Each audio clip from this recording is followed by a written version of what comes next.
आज की कहानी किरदार की एक खामोश आजमाइश के बारे में है।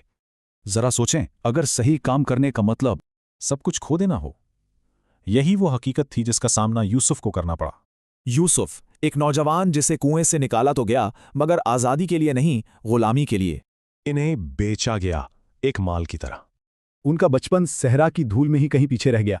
मगर जंजीरों के बावजूद उनकी इज्जत नफ्स कायम रही। फिर हालात बदले। मिस्र में एक ताकतवर घराने में उनकी नई जिंदगी शुरू हुई। अपनी ईमानदारी और बेहतरीन काम से उन्होंने जल्द ही सबका भरोसा जीत लिया। मगर ताकत अपने साथ आजमाइश भी लाती है। तो आजमाइश दर्द की नहीं, बल्कि एक ख्वाहिश के सूरत में आई। और जब इंतखाब का लम्हा आया तो उन्होंने सही रास्ता चुना, चाहे उसकी कीमत उन्हें अपना सब कुछ गवा कर ही क्यों न चुकानी पड़े। नतीजा, झूठ ऊंची आवाज में बोला गया और सच दब कर रह गया। इस तरह एक बेगुनाह शख्स, उसे ही कीमत चुकानी पड़ी। वो इन दीवारों के पीछे कैद कर दिए गए जिनके वो हकदार नहीं थे। अब वो तन्हा थे, भुला दिए गए थे, अपनी सच्चाई की सजा काट रहे थे।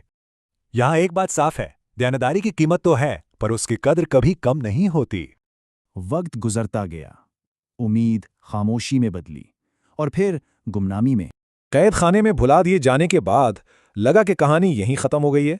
लेकिन क्या हो अगर ये इख्तिताम नहीं बल्कि तकदीर की शुरुआत हो। अगली बार देखेंगे कि जब मासूमियत का सामना नाइंसाफी से होता है तो क्या होता है।